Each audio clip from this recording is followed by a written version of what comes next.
제목은 믿는다면 행동하라 라고 하는 제목의 말씀으로 같이 갈라디아서 3장을 같이 고민하면서 저희가 받겠습니다.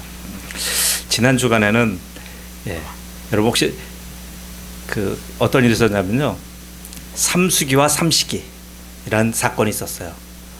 수요일 날인데요, 삼숙은 누구냐면 정인숙, 김인숙, 강현숙, 끝에가 다 숙으로 끝나잖아요. 삼수기와 삼식이, 저는 하루 3끼 먹는 사람 삼식이, 삼수기와 삼식이가 이렇게 식사하는 귀한 시간을 가졌습니다. 정수 집사님께서 그렇게 좀 여러분 이렇게 그렇고, 그다음에 지난주에 또 좀 떡을 해갖고요, 민영길 성도님이 쌀을 해오셨어요. 쌀을 갖고 오셔서 떡을 가래떡을 만들어서 이 한신 꿈꾸는 대로 다 돌면서 같이 전도하고 이런 아주 즐거운 시간을 가졌습니다. 자, 믿는다면 행동하라와 연관이 있기 때문에 제가 말씀을 드린 겁니다. 오늘 그 말씀을 6절부터 이제 9절까지 보시면요, 믿는다고 하는 얘기가 여러 번 나와요. 믿음, 그리고 또 믿음에, 그러니까 동사형과 명사형으로 믿음이 두 개가 나옵니다. 자, 그럼 우리가 믿음에 대해서, 여러분 믿음이 뭡니까? 교회는 처음부터 끝까지 믿음 얘기하는데 믿음의 정의가 뭡니까? 그럼 믿음이 나랑 무슨 연관이 있습니까? 이 믿음의 문제를 우리가 정리하지 않으면 기독교 신앙이 잘 자라지가 않아요. 제가 작년까지는 정체성에 대해서 설교를 많이 했고요. 이제 올해는 주로 이제 믿음에 대한 우리가 얘기를 많이 하고자 합니다. 여러분, 이 결맞음이라는 말이 있어요. 결맞음은 뭐냐면요, 내가 식욕이라고 하는 어떤 그런 원욕이 있으면, 식욕이 있으면 어떻게 돼요? 밥을 먹어야죠. 먹는다. 이게 결이 맞아야 되는 거예요. 결이 맞지 않으면 어떡할 거예요? 어떤 분은 아무리 먹을 게 많아도요, 식욕 자체가 없는 분 계셔요. 편찮으신 분들 그렇잖아요. 그럼 뭐예요? 결맞음이 안 되는 거예요. 식욕이 없는데 계속 뭐 고급 음식을 먹겠다? 그건 말이 안 되잖아요. 이렇게 결맞음이라고 하는 것이 중요한 겁니다. 여러분, 믿음은요, 믿음과 믿는다가 결맞음이에요. 그러니까 믿음은요, 하나님의 것이에요. 그래서 하나님의 선물이라고 하는 거예요, 믿음은. 그래서 명사형 믿음은 하나님의 소유물이라고 생각하시면 돼요. 그 하나님의 소유물이 우리한테 올 때는 어떻게 우리가 반응하느냐? 동사로 반응하는 거예요. 믿는다. 이게 정의예요. 이거에 대한 전제가 없으면요, 여러분, 믿음에 대해서 나중에 어떻게 됩니까? 믿음을 키우기 위해서 뭘 많이 해요? 교회에서 성경 공부 많이 하잖아요. 또 큐티 하잖아요. 그리고 좀 더 부지런한 교회는 제자 훈련 하잖아요. 뭡니까? 지식적으로 키우는 거예요. 거기는 믿음이니까 믿음은 알아야 된다라고 해서 지식적으로 자꾸만 여기다 넣어놓는 거예요. 그럼 그렇게 되면 그분이 믿음이 여기 가득 찼다고 해서 그분이 그 믿음 가지고 행동합니까? 아니에요. 제자훈련이 한국교회에서 그렇게 부흥을 일으키다가 제자훈련의 주창자들이 자꾸만 사라지고 나면서 왜 자꾸만 다운된 이유가 뭡니까? 제자훈련을 자꾸만, 옥한 목사님도 말씀하셨어요. 난 제자훈련 실패했다. 왜? 머리만 키웠다 이거예요. 행동하는 믿음으로 만들지 않으면요, 믿음은 굉장히 어떻게 보면 우리에게요, 위험할 수도 있어요. 왜요? 난 다 안다 이거예요. 여러분 전도해 보십시오. 전도하러 다니다 보면 많은 낙심자들 만나요. 그분들 성경 말씀 얘기하면, 그것도 그 얘기, 난 그거 다 알아. 이미 난 그거 줄줄줄줄 해요. 그건 뭡니까? 그분은 믿음을 어떻게 해요?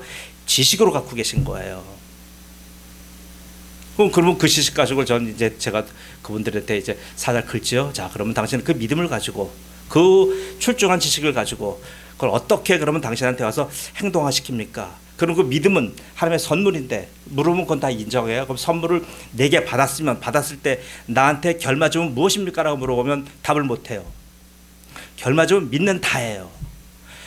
배고픔이 있으면 먹는 다가 결맞음이잖아요. 안 그렇습니까? 배고픈데 밥을 안 먹을 사람 어디 있어요? 아무리 어리석은 분이라도요, 배고프면 먹는 거예요. 세상 사는 이치가 그렇고 우리 몸의 원리가 그런데 왜 믿음은 자꾸만 우리가 지식적으로만 추구합니까? 그리고 그것 안 돼버리면 어떻게 해요? 자꾸만 또 감정적으로만 몰고 나갑니다. 자꾸 감정을 고양시켜요. 자꾸 우리 속에 있는 이 감정적인 부분을 건드려 갖고요, 거기서 뭐가 터져야 돼요. 뭐 어떤 초자연적 현상이 일어나야 되고요. 뭐 하다못해 안 되면 막 방언이라도 나와야 돼요. 여러분, 이게 믿음입니까? 아니에요. 믿음 안에 그런 것도 있지만 그게 다 믿음을 설명하지 못해요. 믿음은 하나님의 것이고요. 그것을 우리가 받는데 우리는 믿는다라고 반응해야 돼요. 이제 하나 예를 드리겠습니다. 젊어서 제가 LG 금속이라는 회사에 근무한 적이 있었어요. LG 금속. 그 LG 금속은 뭐 하는 데냐면요. 그 비철을 만드는 회사입니다. 재련소예요. 옛날 장항재련소가 있었고요. 온산 동재련 공장이 있었어요. 그래서 장항재련소는 하도 공해가 심해갖고 그거는 이제 폐쇄하고 온산에 재련소를 했어요. 저는 이제 본사에 근무했고요. 근데 거기 이제 OJT 때문에 이제 가서 이제 그 보름 동안 공장에 근무하면서 모든 과정을 전부 다 본 적이 있어요. 아연을 만드는 공정이에요. 아연은 굉장히 위험한 거예요. 아주 거기 있는 분들은 정년 퇴직하시면 거의 다 몇 년 내에 거의 다 돌아가실 정도로 그렇게 납중독이 심한 그런 아주 공정이었어요. 지금은 상상도 못하죠.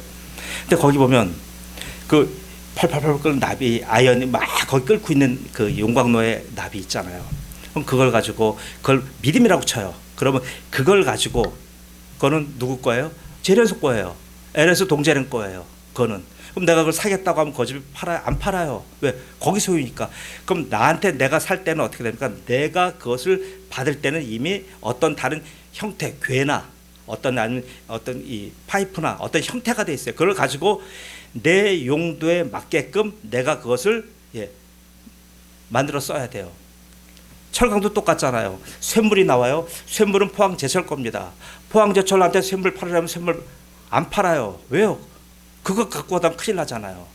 그럼 쇳물을 우리가 구입할 때는 그걸 가지고 형광으로 만든다든가 아니면 또 후판으로 만든다든가 롤로 만든다든가 여러 형태를 해갖고 내가 주면 그걸 가지고 우리가 각각의 필요한 대로 녹여서 자기가 필요한 것 만들었어요. 이제 옛날 얘기가 그런 거죠. 그런 거예요.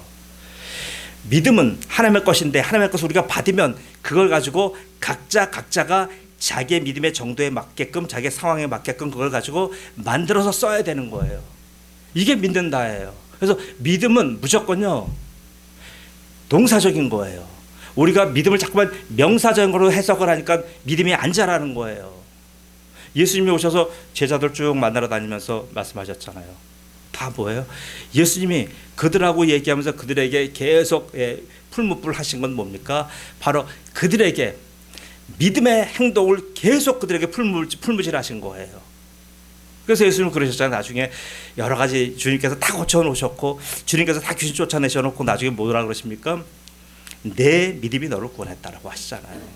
이건 뭡니까? 바로 네가 믿음에 반응했다 이거예요. 나는 믿음을 갖고 이 땅에 왔지만 너는 그 믿음의 결맞음으로 믿었다 이거예요. 자, 그래서 그러면 우리가 그럼 아브라함이 그런 거예요. 아브라함 시대에 많은 분들이 하나님이 부르셨을 거예요. 하나님의 콜링이 계속 있는데 어느 사람도 그 콜링에 응답하지 않아요. 왜요? 힘들잖아요. 하나님 누군지 모르는데 어떻게 응답합니까? 지금 우리는 교회가 있고 성경이 있어서 우리가 기초 지식이 있단 말이에요. 우리가 전도하거나 그러면 하나님에 대한 기초 지식이 있기 때문에 우리는 어느 정도 응할지 갈지 말지 어느 정도로 내가 교회에 인volve 할지 우리가 나름대로 우리가 계산이 서요. 근데 아브라함 시대는 어떻게 그럽니까? 성경이 없잖아요. 하나님이 누구신지 몰라요. 수메르에서 우상 문화가 가득 차 있던 데예요. 그런 데서 사람을 부르는데 안 오잖아요. 젊은이들은 집 사러 가야 되고 결혼도 해야 하고 군대도 나가야 되고 세상을 즐겨야 되는데 옵니까? 그러니까 어떻게 돼요? 거기에 응한 사람은 75세 다 늙은 노인네. 이미 은퇴하고 더 이상 많은 부도 있고 많은 것을 가졌지만 그 시대에 있어서 결함이 있는 분으로. 왜 결함이 있다는 건 뭡니까? 75세, 아내는 65세가 됐지만 아이가 없잖아요. 고대 시대의 힘은요 자식이에요. 자식이 없으면 그거는 힘이 없는 거예요. 그러니까 고대에는 부인을 여러 명 두더라도 자식을 많이 두는 게 고대 서예예요. 왜요? 자식이 힘이니까. 근데 자식이 없어요. 그렇다고 해서 이 부부는 너무나 의가 좋아서 너무나 정결해서 다른 여인으로 씨앗을 또 만들지도 않아요. 얼마나 그 시대에 정결한 사람입니까? 그 시대의 문화와 완전히 다른 삶을 살고 있는 사람들이에요. 아브라함과 사례는요. 그런 부부가 바로 하나님의 부르심에 응한 거예요. 하나님의 부르심에 응해서 그때 비로소 성경은 믿음 얘기를 하는 거예요. 그전에는 노아 때는 믿음 얘기 안 하셨어요. 노아는 하나님의 은혜를 입었더라. 계속 은혜 얘기하셨어요. 근데 비로소 아브라함 시절에 하나님께서 드디어 하나님이 갖고 계신 믿음의 실체를 아브라함한테 공개하신 거예요. 그래서 아브라함이 하나님의 믿음에 아브라함이 거기에 같이 결맞음한 거예요. 같이. 그렇게 해서 그거 발응했어요. 자, 그럼 하나님이 그에게 그렇게 따라온 아브라함에게 하나님이 그런 제일 먼저 설명을 하시는데 뭘 설명하셔요? 믿음을 설명해 주시는 거예요. 네가 앞으로 나와 함께 동행할 텐데 하나님 보이지가 않는데요. 하나님 음성이 들리지가 않는데요. 제가 하나님이 누군지 알고 제가 쫓아갑니까? 라는 질문이 나올 거 아니에요. 우리는 지금 성경이 있으니까 성경을 보시면서 여러분이 하나님이 이렇게 말씀하셨구나. 하나님이 이런 계획을 갖고 계시는구나. 우리는 알아요. 근데 아브라함은 어떻게 그래요? 모른단 말이에요. 하나님이 그 아브라함에게 내가 전지전능한 하나님이며 내가 너를 창조한 하나님이며 내가 너의 영혼을 구원한 하나님이다라는 것을 설명해야 되는데 어떻게 설명해야 하나님이? 설명할 때 하나님의 수준으로 설명하면 아브라함이 알아듣겠습니까? 못 알아들어요. 그러니까 하나님은 아브라함의 수준에 조종해서 하나님을 조종하는 거예요. 조종해서 하나님을 그 수준에 낮춰서 그가 알아들을 수 있게끔 설명해 주신 거예요. 그 설명한 것이 내용이 바로 믿음을 설명하셨어요. 오늘 내용이 그거예요. 제가 아브라함 얘기하면서 왜 창세기 10장을 얘기하지 않고 갈라디아서 얘기를 한 이유가 뭡니까? 바로 그것. 하나님이 아브라함을 훈련시키는데 무엇을 훈련시켰습니까? 아브라함에게 창세기에는 여러 가지 많은 것들을 약속을 해서 해요. 그러나 이 바울이 갈라디아서 고민하면서 바울이 하나님 성령을 통해서 받았던 그 은혜는 뭐야? 하나님이 아브라함에게 다짜고 너 따라와. 이게 아니잖아요. 너 멱살 잡고 너 쫓아와. 이게 아니에요. 하나님은 그에게 믿음을 주셨는데 그 믿음을 하나님이 선물로 주셨는데 그 믿음을 설명하는 거예요. 오늘 그 내용이 그거예요. 세 가지로 설명해요. 자, 그 내용을 얘기하고 오늘 말씀을 마치겠습니다. 자, 그럼 하나님이 아브라함에게 믿음을 이제 선물로 주셨어요. 그 믿음의 선물 보따리를 이렇게 열어보니까 그 안에 뭐예요? 선물 안에 또 세 가지의 또 선물 꾸러미가 또 있는 거예요. 이런 건 많잖아요, 그죠? 앞에 큰 선물 꾸러미가 있는데 그걸 열어보니까 그 안에 선물 꾸러미가 세 개가 있어요. 자, 그걸 볼게요. 자, 첫 번째 선물 꾸러미예요. 첫 번째 선물 꾸러미를 딱 보니까 그걸 아브라함이 이렇게 열어봐요. 열어봤더니 그 안에 내용이 바로 영적인 복이 나와 있어요. 거기 보면 아브라함 너는 여태까지 수메르와 그리고 저 이 하란 땅에서 그렇게 그냥 장사꾼으로 살았지만 그렇게 우상을 만들고 돈 많은 그런 사업가로 살았지만 너는 네 삶에 대해서 네가 적응하지도 못하고 네가 자신하지도 못하고 자기 삶에 대해서 네가 그렇게 나의 인생을 참 잘 살았다. 네가 그렇게 스스로 얘기하지 못하는 거 아니냐. 근데 너는 그런 인생이 아니다. 하나님 뭐예요? 너는 바로 네가 생각하는 그런 찌질한 인생이 아니라 다시 말합니다. 죄인과 같은 그런 인생이 아니라 너는 내가 볼 때 너는 바로 의인이다. 너는 의로운 사람이다라고 얘기하신 거예요. 하나님의 믿음 안에 세 가지가 있는데 그 안에 첫 보따리가 바로 그거예요. 내가 의인이라는 거예요. 여러분, 우리는 알아요. 죄인인 거 알아요. 속속들이 죄인인 거 알아요. 지금 우리 겉모습이 이게 가장 우리가 살아온 모습 중에서 가장 아름다운 모습인 것도 알아요. 우리 이 속에 죄악의 심연을 들여다보면 우리 마음속에 끄집어내면 끝없이 나올 거예요. 그런 우리를 보면 어떻게 우리가 투시의 영이 있어서 우리가 다 각자 본다고 해봐봐요. 부끄러워서 우리가 살 수가 없는 거예요. 제 자신부터 그래요. 그런데 바로 뭐예요?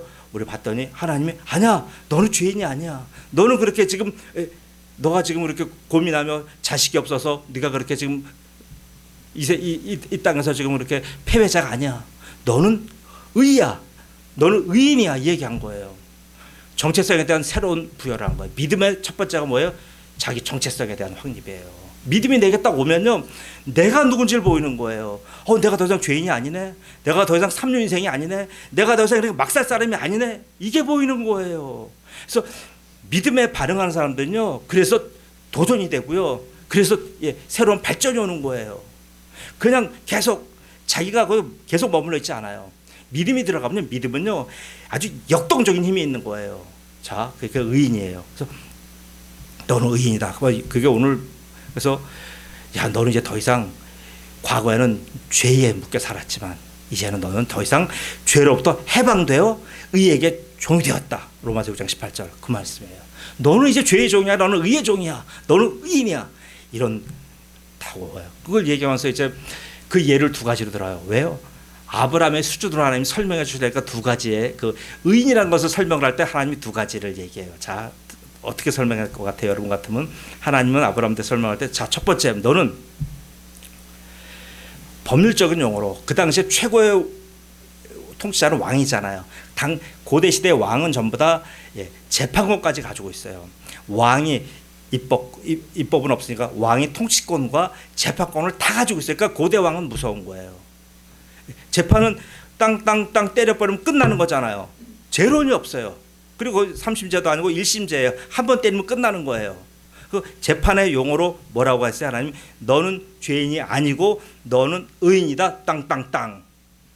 이게 법률 용어예요. 법률 용어로 그러니까 아브라함은 알아듣는 거예요. 이렇게 재판할 수 있는 권위자는 이 땅에 왕밖에 없는데 그 왕이 나를 땅 때리는데 하나님 이 전능하신 왕께서 나를 지금 더 이상 죄인이 아니라 의인이라고 세상에 도장 꽝 찍어버린 거예요. 여기서 아브라함이 눈을 뜨는 거예요. 야, 내가 75세 실패한 노인네가 아니네. 내가 이제 자식도 없어서 더 이상 인생의 이제 뒷방에서 이렇게 살다가 이렇게 갈 내가 존재가 아니네. 그걸 깨닫게 되는 거예요. 또 하나, 그 다음에 그 정치적인 용어로 법률적인 용어로 설명하고 또 하나는 뭐예요? 아브라함의 수준에 맞춰서 설명하다 보니까 아브라함은 장사꾼이에요. 사업가예요. 그러니까 아브라함이 제일 좋아하는 건 뭐예요? 숫자가 빠르고요. 장사하는 것에 서로 얘기하면 빨리 알아들어요. 자, 그러면 네가 의인된 근거가 있다. 바로 오늘 그 말씀이 여기 오늘 말씀하는 게 아브라함이 하나님을 믿음의 것을 그에게 의로 정하셨다 그랬어요. 정하셨다는 말이 바로 이 상업적인 용어예요. 정하셨다는 말은 뭐냐면요, 그렇게 값을 매겼다는 얘기예요. 정하셨다, 간주하다, 여기다, 여겨준다 이런 말이에요. 내가 너를 의인 삼기 위해서 내가 대가를 치렀어 이 얘기예요. 아니, 장사하는 사람 알잖아요. 내가 A라는 물건을 사기 위해서 내가 가지고 있는 화폐를 지불해야 되잖아요. 이거는 상식이에요. 장사하는 사람들은 이게 확실하잖아요. 그러니까 바로 그걸 얘기해 준 거예요. 장사꾼 아브라함의 수준에 맞게끔 네가 의인 된 것은, 내가 너를 의인 삼아 준 것은 바로 공짜가 아니야. 너를 의인 삼기 위해서 나는 분명히 대가를 지불했어. 그 대가는 너를 한 사람으로, 사람의 물질의 구원이 아니라 사람을 구원시키기 위해서 사람의 값을 너를 치른 거야. 근데 너는 워낙 고귀한 사람이라서 일반 노예 값으로 너를 값을 매길 수가 없어. 인류에서 가장 오래된 직업이 두 가지잖아요. 하나는 매매춘이고 하나는 노예, 인신 매매예요. 이 노예자들은 굉장히 오래됐어요. 바로 사람값이 다 있는 거예요. 사람마다 다 값이 매겨져 있어요. 그런 값으로 바꿀 수 있는 존재가 너는 아니야. 내가 너를 살기 위해서 어떤 목숨을 치렀는지 알아?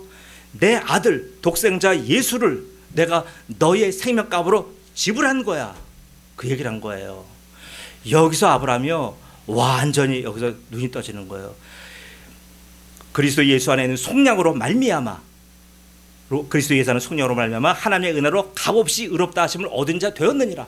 로마서 3장 24절 말씀이에요. 이 예수를 하나님이 그의 피로써 믿음으로 말미암아 화목제물로 세우셨으니 이는 하나님께서 길이 참으시는 중에 전에 지은 죄를 간과하심으로 자기의 의로우심을 나타내려 하십니다. 이 말씀은 그거예요. 이제 넌 더 이상 죄인이 아니고 저랑 같은 죄인이 아니고 의인인데, 왜 의인 됐느냐? 근거를 얘기해 줘야 되잖아요. 설명해야 되잖아요. 그 근거는 바로 내가 나의 독생자 예수를 너의 목숨값으로 내가 치러서, 화목제물로 치러서 모든 값을 다 치렀기 때문에 너는 의인 된 거야. 이 얘기를 한 거예요. 이게 첫 번째 보따리예요. 믿음 안에 첫 번째 보따리 뭡니까? 내가 의인이다 이거예요. 자, 두 번째 보따리를 이제 푸는 거야. 두 번째 보따리를 딱 풀으니까 거기에 뭐가 나오냐면 바로 오늘 7절에 그런 즉 믿음으로 말미암은 자들은 아브라함의 자손인 줄 알지어다. 우리는 성경을 읽기 때문에 이 말씀은 너무나 쉬운 말씀이에요. 아브라함의 자손, 그래 쉽지. 근데 보세요. 75세 된 아브라함과 65세 된 사레가, 자기들은 자식이 없어요. 그런데 믿음으로 말미암은 자들은 아브라함의 자손인 줄 알지어다. 하나님이 말씀하셨어요. 그럼 어떻게 돼요? 그 아브라함의 하나님이 멍치시나? 하나님 거짓말하시나? 하나님 나를 그냥 위안하시려고 괜히 좋은 말 하시나? 그럴 거 아니에요. 하나님 사실이 아니에요. 이거는 뭡니까? 보세요. 하나님은 아브라함을 새로운 민족의 시조로 삼는다는 얘기예요. 그 민족은 뭐냐면 믿음으로 시작되는 민족이라는 얘기예요. 그럼 뭐예요? 아브라함의 후손들 우리잖아요. 바로 예수 그리스도의 피로 값주고 산 모든 그리스도인들이 바로 여기에 속하잖아요. 그런 사람들은 전부 다 뭐예요? 아브라함을 아버지로, 여기 아브라함으로 다 연호된 사람들이잖아요. 그러니까 그럼 그것을 하나님이 추상적인 얘기를 했어요. 야, 네가 이렇게 생명을 축복받고 너의 믿음의 후손들은 이렇게 지금 하늘의 별처럼 바닷가 모래처럼 많을 거야. 그 설명을 했어요. 그런데 그렇게 되면 믿어집니까? 안 믿어집니까? 이런 추상적인 얘기를 하면 안 믿어져요. 그래서 하나님이 그 추상적인 얘기를 아브라함이 믿게끔 하기 위해서 하나님이 하나의 샘플을 주셨어요. 샘플이 뭡니까? 바로 아브라함 100세 때, 사레 90세 때 뭐예요? 아들을 주신 거예요. 뭐예요? 이거는 인간이 할 수 없는데 인간이 바로 그 생명의 태실이 됐잖아요. 어떻게 100세 먹은 분이 90세 먹은 할머니가 아이를 낳습니까? 이건 뭘 말합니까? 인간으로서는 할 수 없다. 불가능이다. 이걸 얘기하는 거예요. 그 불가능한 일을 바로 아브라함 부부를 통해서 하나님이 보여주신 거예요. 보여주신 것은 뭐예요? 이삭이 목적이 아니잖아요. 이삭을 통해서 지금 유대인들 1500만, 전 세계에 있는 1500만 그 사람이 목적이 아니잖아요. 그 사람들은 우리 모든 믿음의 후손들, 많은 그리스도인들을 하나님이 주신다고 하는 예표로, 그 샘플로 주신 거예요. 그 사람들이 목적이 아니에요. 그럼 샘플일 뿐이에요. 자, 그럼 하나님은 이렇게 추상적인 내용을 설명하기 위해서 구체적인 예를 드신 거예요. 하나님 항상 꼭 이런 식으로 하셔요. 자, 그래서 너로 말미암아 이제 자, 새로운 자손을 너한테 주겠다. 자, 그랬어요. 두 번째 복이 그거예요. 자, 그럼 첫 번째 복은 의인이 되는 복, 두 번째 복은 바로 생명이 없는 자에게 생명의 아버지가 되는 축복. 세 번째입니다. 세 번째 상절 열어보니까 뭐가 있냐면요. 이제 우리가 가장 제일 좋아하는 거예요. 열어보니까 그 박스를 딱 조심스럽게 여니까 거기는 뭐예요? 야, 복이에요. 복을 주신다는 거예요. 그 복에는 뭐 영적인 복이 있고요, 육신적인 복이 있어요. 거기 보니까 한쪽에는 영적인 복이 써 있고 한쪽에는 육신적인 복이 써 있는 거예요. 영적인 복은 뭐예요? 자, 영적인 복은 바로 영적인 복은 여기서 우리가 쉽게 말하면요, 우리는 흔히 복을 말할 때 자꾸만 우리는 안타까운 게 그거예요. 우리는 구체적인 것만 생각해요. 하나님 구체적인 것과 함께 추상적인 것 같이 주셔요. 구체적인 건 뭐예요? 병이 나야 되고, 돈을 벌어야 되고, 형편이 좋아져야 되고, 뭐 학교를 가야 되고, 뭐 유학 가야 되고, 이런 것 구체적인 것만 보이잖아요. 그러나 그거는 바로 우리 형통의 복이에요. 그거 반드시 필요해요. 있어야 돼요. 그런데 형통의 복은 바로 뭐예요? 영적인 복과 같이 가는 거예요. 여기서 주신 영적인 복은 바로 뭐냐 하면요, 여러분 놀라지 마세요. 영적인 복은요, 바로 하나님이 아브라함에게 성령을 보내주신다는 얘기예요. 이게 영적인 복이에요. 하나님의 영이신 성령을 보내준다는 게 영적인 복이에요. 이 복은 이미 아브라함 때부터 하나님이 약속하신 거예요. 근데 이걸 얘기하지 않으니까 자꾸만 뭐예요? 아브라함은 출세했고, 만약 부가 됐고, 엄청난 거부가 됐고, 자꾸 땅을 샀고, 이런 얘기만 하게 되는 거잖아요. 아브라함이 주신 영적인 복은요, 그에게 하나님의 영을 보내주신 거예요. 그래서 예수님이 이렇게 말씀하시는 거예요. 그러나 내가 너희에게 실상을 말하노니 내가 떠나가는 것이 너에게 유익이라. 내가 떠나가지 않으면 보혜사가 너에게로 오시지 아니할 것이요, 가면 내가 그를 너에게로 보내리라. 보세요. 하나님은 바로 아브라함에게 성령을 약속하시고 성령을 보내서 이 영적인 축복이에요. 그럼 뭐예요? 우리한테 똑같잖아요. 우리가 하나님의 자녀입니다. 하나님의 자녀고 믿음으로 이제 우리가 다 하나님의 자녀된 사람이, 자녀된 사람은 뭐예요? 바로 영적인 복. 하나님의 영, 성령 충만함을 주신다는 얘기예요. 성령으로 우리 함께 해주신다는 얘기예요. 믿으십니까? 여기에 대해서 흔들지 말아야 돼요. 이거를 모르니까 자꾸만 어떻게 해야 돼요? 내가 내 인생의 주인 되고요, 내 마음대로 살게 되고요, 내 마음대로 자행자지하는 거예요. 성령이 와 계시고 성령이 나를 지켜보시며 나를 동행하시며 성령이 하시는 그거예요. 나와 함께 하시는 하나님이 성령님이에요. 나와 함께 하시지 않으면 그 성령님을 우리가 알 방법이 없는 거예요. 성령님은요, 우리가 사망의 음침한 골짜기 들어갈 때도 같이 계시고요, 우리가 아주 형편이 좋아지고 우리가 너무너무 거룩할 때도 성령님 같이 계시는 거예요. 성령님은 늘 우리와 함께 하셔요. 바로 이 축복이 있는 거예요. 바로 세 번째 상자가 바로 그겁니다. 그래서 이렇게 지금 아브라함이 믿음은 이렇게 세 가지가 있는 거예요. 믿음을 딱 봤더니 처음에 거긴 나의 신분 문제가 해결됐죠. 그 다음에 또 뭐가 돼요? 내가 나로 인해서 하나님의 사명 해결됐죠. 생명이라고 하는 사명을 내게 준 거예요. 그 다음 세 번째 뭐예요? 하나님이 이것을 하시기 위해서 나에게 계속 성령으로 함께 하시며 그리고 계속 나에게 이 땅에서 살아가는 형통의 복을 주시겠다. 이게 믿음이에요. 그럼 이 믿음에 대해서 우리는 어떻게 반응해야 됩니까? 믿음, 그러면 그건 우리가 머릿속에 넣어두는 지식, 이걸 받으면 됩니까? 아니에요. 아까 얘기했잖아요. 결맞음. 그 믿음은 내가 믿는다라고 하는 결맞음이 될 때 이게 스파크가 일어나는 거예요. 아니, 하나님이 이렇게 귀한 믿음을 주셨는데도 불구하고 내가 오불관원이에요. 내가 관심 안 가져요. 예전에 그런 일이 있었어요. 저희 아버지 환갑 때 그 어려운 살림에 사진도 찍고 엄청나게 많은 음식을 준비했어요. 근데 아버지가 막상 환갑날 돼서 식사를 못 하시더라고요. 속이 불편하다고. 그럼 뭐예요? 제가 잘 먹었죠. 계속 모든 게 다 제게 됐죠. 자, 보세요. 이런 식이에요. 아무리 하나님은 믿음이라는 건 이렇게 잔치상이에요. 여러분을 딱 챙겨주셨어요. 챙겨주면 뭐예요? 하나님, 저는 속이 안 좋아요. 저는 이빨이 부실해요. 저는 지금 밥맛이 없어요. 그럼 어떡할 거예요? 그 준비하신 식사와 여러분과 무슨 관계가 있어요? 아무런 관계가 없는 거예요. 여러분을 섭취해야 되잖아요. 그러니까 엄마한테 대한 자식이 할 수 있는 최고가 뭐예요? 엄마가 밥 줄 때 밥 먹으라 그러면 빨리 가서 밥 먹는 거잖아요. 제가 그걸 알아서 저희 집 사람이 한번 당신 식사해 그러면 바로 가요. 저는요. 조금만 늦어도요, 표정이 안 좋아요. 두 번 자기 입으로 당신 밥 먹어, 당신 와요. 두 번만 나와도요, 이미 이건 그날 피곤한 거예요. 바로 가요. 자, 이렇게 보세요.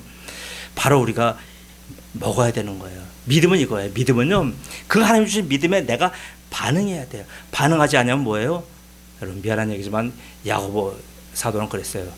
죽은 믿음이라 그랬어요. 죽은 믿음. 얼마나 안타까워요. 여러분이 가지고 있는 내가 믿음, 난 지식도 풍부하고 나는 아는 것도 많은데 교회도 오래 다녔는데 내 믿음을 죽은 믿음이라 그러네. 안타깝습니다. 제가 하나 예를 드릴게요. 어떤 한 분이 계시는데 이분도 우리 같은 그런 분이었어요. 이제 이렇게 믿음 받아서 신앙생활 잘 부모님 때 하시는 분이에요. 근데 이분이 일찌감치 미국에 이민을 가셨어요. 이민을 가서 이제 한 지역에서 자리 잡고 있는데 한인들이 많이 사는 도시들 말고 이제 없는 데 가서 테네시주라고, 미국 남부예요. 테네시 왈츠라고 하는 춤도 있잖아요. 테네시주에 가서 살게 됐는데 이분의 직업이 의사예요. 의사인데 이분은 집안이 그리스도인 집안이에요. 이분의 아버지도 의사였어요. 아버지가 어느 정도 유명한 분이냐면 우리 여러분 혹시 부산 계셨던 분은 알 거예요. 장기려 박사. 부산 보건병원, 지금의 고신대병원의 그 병원을 만드시고 이끌어 나가신 분이 장기려 박사예요. 한국은 굉장히 좋은 믿음의 전통이 있는 거예요. 이 장기려 박사 같은 분이요, 한국 의사들의 수준을 확 높여버린 거예요. 그리스도인 의사의 수준을 확 높여버린 거예요. 참 너무 감사해요. 그 장기려 박사의 후예들이 엄청 많아요. 이 아버지가 장기려 박사와 같이 평양의전을 나왔고 평양에서 같이 의사로 일했어요. 일하면서 과거 김일성 병도 치료하고 이런 정도의 명문 가정이었어요. 근데 이분들이 이제 월남에서 미국 이민 가서 거기서 살면서 거기서 의사가 됐습니다. 의사가 돼서 돈 잘 벌고 잘 살잖아요. 얼마나 행복해요. 아무런 걱정이 없어요. 의사라고 한다면 미국에서 아주 주류 사회에서도 아주 탑 랭커에 들어가는 그런 정도 좋은 직업이에요. 그렇게 하는데 이분이 미국 살다 보니까요, 이렇게 사람들이 많이 오는데 의외로 절절절절 매는 분들이 많은 거예요.